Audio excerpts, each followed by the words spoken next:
We were just wondering if there were any other scientists.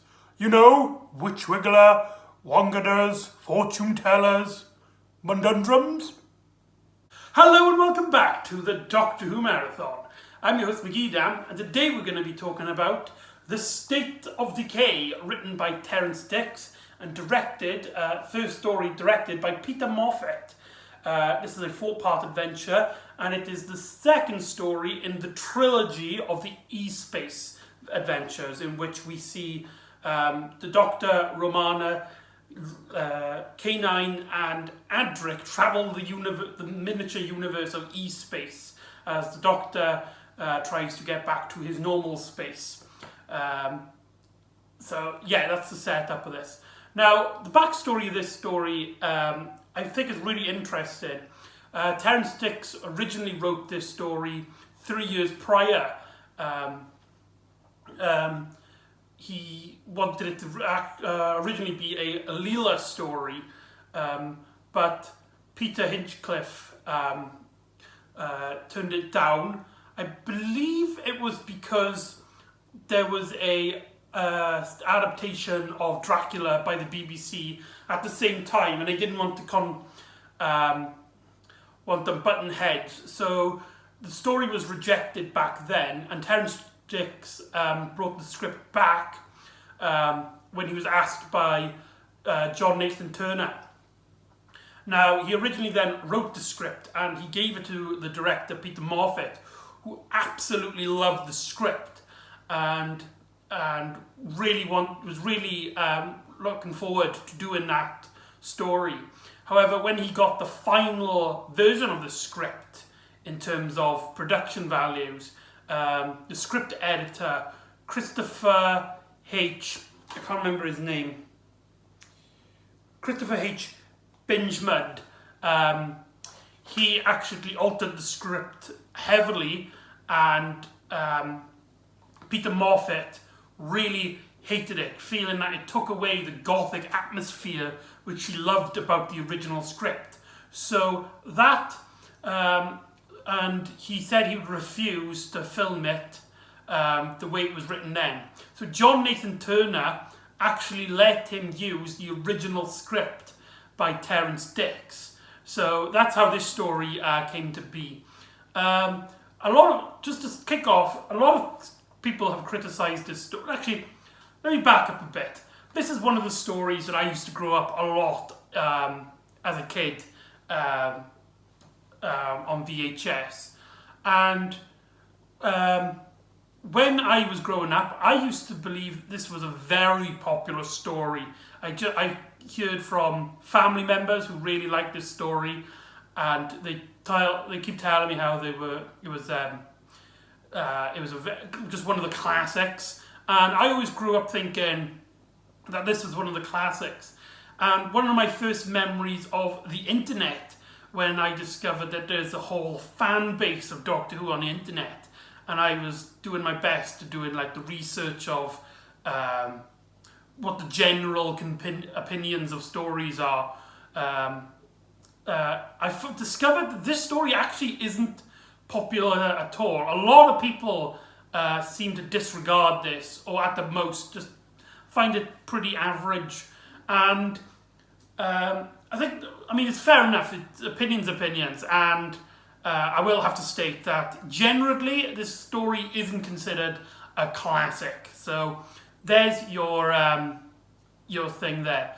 But I will say most of the complaints I hear is that it doesn't take advantage of the fact that it's in E-Space. For a very small story arc consisting of 3 stories set in a universe outside reality, we should be really getting more weird adventure. And this particular story could have easily been taken in our own universe, and it really doesn't take advantage of the E-Space trilogy. And yes, okay, that is a good criticism, but when you watch the story on its own, as its own little piece of adventure, I don't think that argument holds up. Yes, the e-space does play into it a little bit because it's how the vampires escaped, but it's still I get the premise of the complaint that it's not that weird and it could have just easily been set in any other season,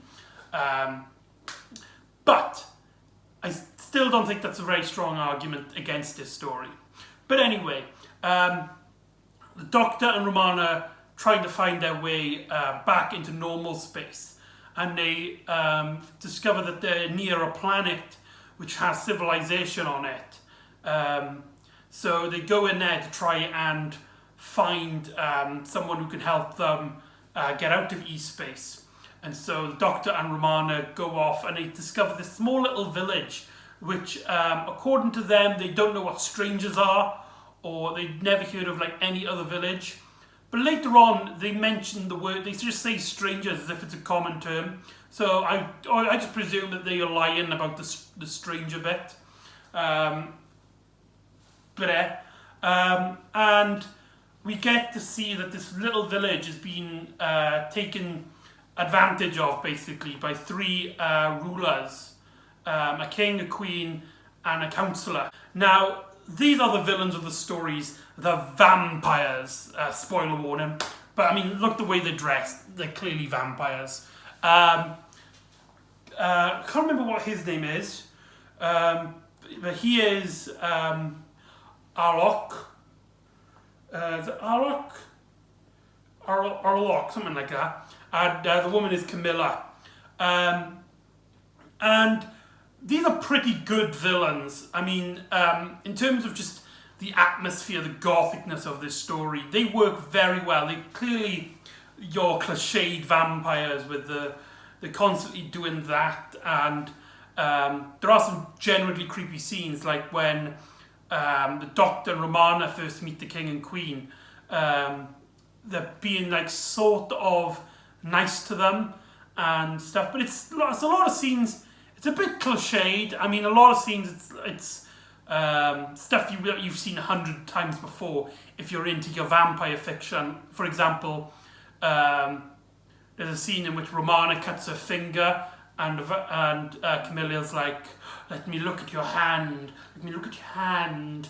Oh, it's a cut. That kind of stuff. Like, it's stuff that you've seen 100 times before. And I think the King and the Queen, in just terms of just being generally memorable characters, I do think they do kind of fail. But the main one, Arlok, I keep thinking his name is Arlok. I don't know why. I'm sure his name is something else. Well, that's really embarrassing. I'm just going to call him Arlok from now on. And if I'm wrong, please just beat me up in the comment section. I'll give you permission. It's fine. But anyway, but the guy who plays Arlok is very good.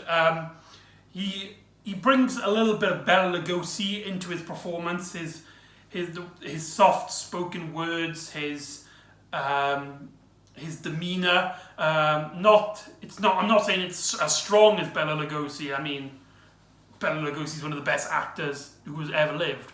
But my point is that he tries to replicate that. And I think he does a pretty good job. Now, as the Doctor and Romana are examining the castle, to which the Doctor quickly realises that it's the ship, these few people who are actually from the real universe has come to the E-space and it crash landed here. But yeah. Whilst this is happening, Adric, being a stowaway in the TARDIS in the last story, Full Circle, leaves, and he tries to go to the small village and try to get some food to eat, whilst also trying to look for the Doctor and Romana. And it's here that we really get the personality of the village.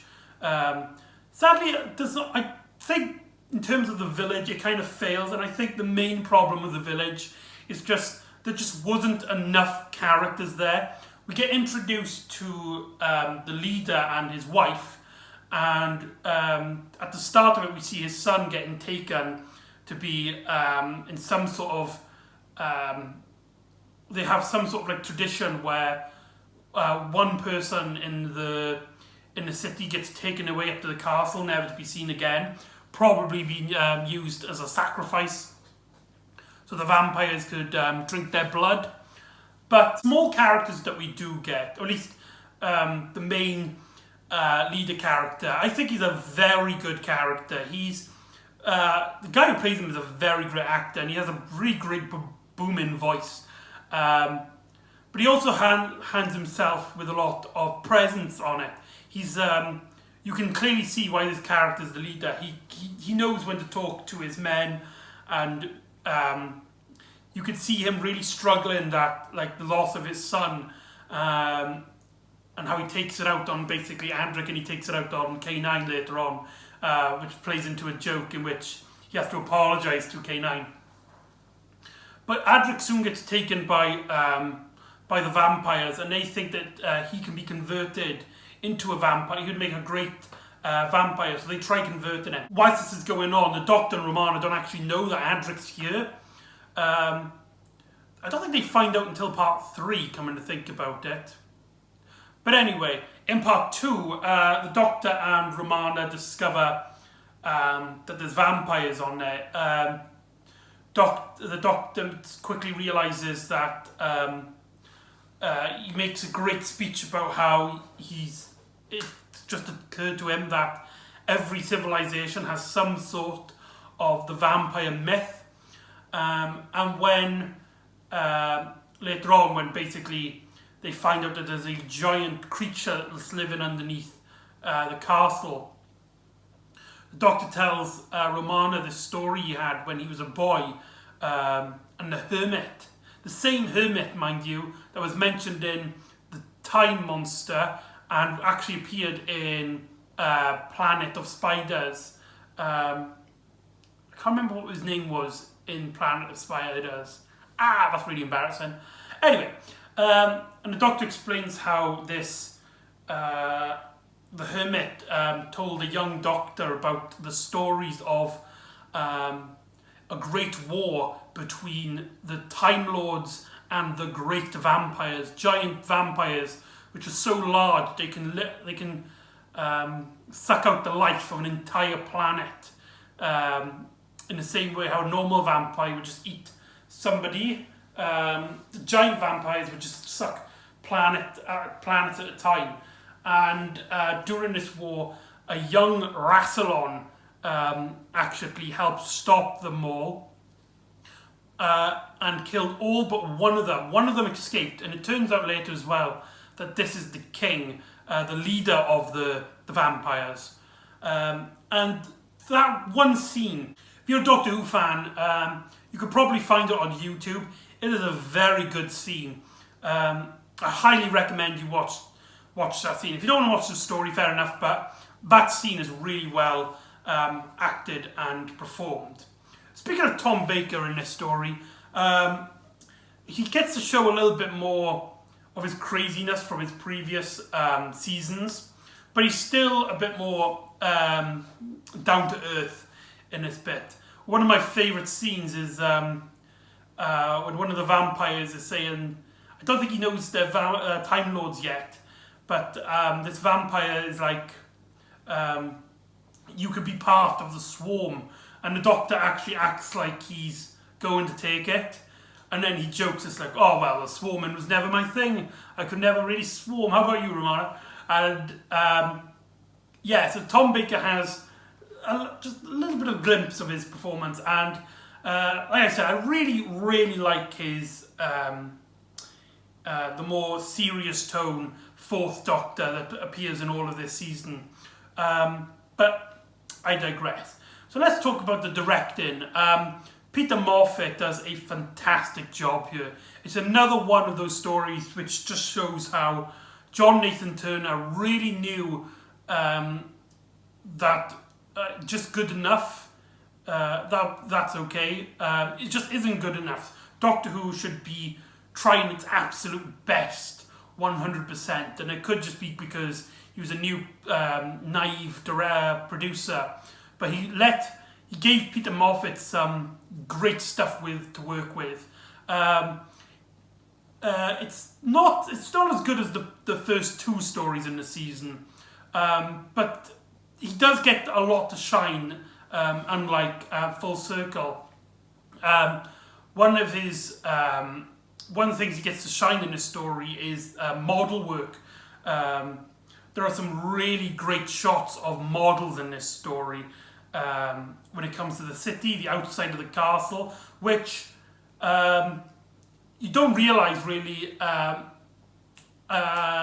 When I first watched it as a kid, I never realised until like the very end of part 4 that the castle is the spaceship that they came from.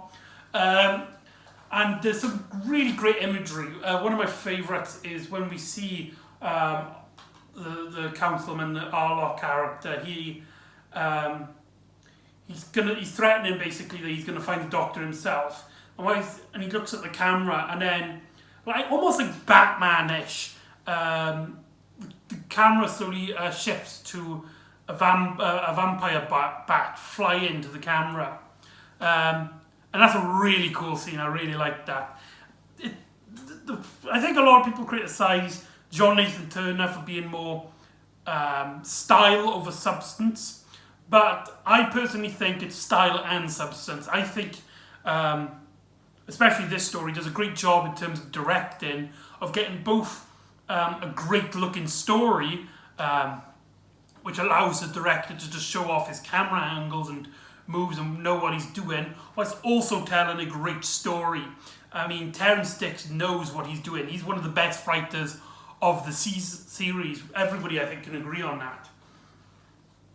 But anyway, so the Doctor has to go back to the TARDIS because Romana basically explains that there should be some information about the vampires, and the Doctor looks onto, because they escaped. I should have really mentioned that. Romana then stays behind to try and save Adric. And the Doctor gets information, and wow, that scene in which he's reading out basically what a Time Lord should do if they ever encounter a giant vampire. A great vampire, sorry. They are giant vampires, but anyway. That's just a really great gothic scene. In which he basically is talking about this giant war that killed millions and bloodshed was torn. And if you ever find a vampire, you must do everything in your power to try and kill it, even at the expense of your own life. And Tom Baker reading it, and because it's a much more serious season 18 Tom Baker Doctor, it really works, it really shines out. And Tom Baker's voice in that scene is just brilliant. It's a bit ruined by the fact when you realise he's talking to a talking dog, a talking robot dog, but you know, nobody's perfect. So yeah, Romana goes to rescue Adric, because they learn that Adric is captured and is processed to become a new vampire. And to start off with, Romana's trying to be like, we tried to save you, I'm sorry. And Adric's like, there's no point both of us dying, I'm going to willingly give myself to the vampires. And your rescue plan failed, and the Doctor's going to fail. The bad guys are going to win this time. It's the one time the good guys lose. And yeah, Adric, it later turns out that that was a bluff, but the bluff seems really out of place. That scene in which he's talking to Romana, Matthew Waterhouse does not too good of a job, but he does a decent enough job in that scene, to which when he does reveal that he is he was just pretending all along, it doesn't feel natural to the story, which I think is more less to do with the writing and more to do with Whitehouse's acting. Is it Whitehouse? Sorry, I think I got the name wrong. Waterhouse, sorry. Waterhouse. The problem is Waterhouse's acting, which is a shame because, like I said in Full Circle, I have nothing against the guy. He's a fantastic, just a person. He just, at least at the time, just wasn't a good actor. And luckily, I've seen him in Big Finish, and he's good in that. So, but he did have to base his acting on his previous not so good version of his performance. But anyway, that's a topic for another story. And so the Doctor plans to get a rebellion with the civilians to rample the castle whilst he goes up to the top of the ship. And after he's set up everything, he tells everybody to get out. And the ship goes up into the sky and comes back down and shoots the great vampire in the heart, killing it dead. And it turns the three servants, these characters, into old people. And I really like the effects of 80 Who. They might be a bit cheesy and outdated and clearly, but they have a bit of charm. Except for the scene where they turn old. It looks really cartoonish and really, just something about it just didn't work. Apart from that music's really good. And so the story ends with the Doctor and Romana and Adric going into the TARDIS, and the Doctor basically promising Adric to go back. He's going to try and take him back to Alzarius, maybe. But anyway, so there you go, that's the state of Decay. Personally, I think it's really good. Terrence Dicks does a fantastic gothic storytelling. I think it's well paced, well executed. The acting on the side characters in this are very well good. It may not have a lot of great interesting characters. A lot of them just blend into the background.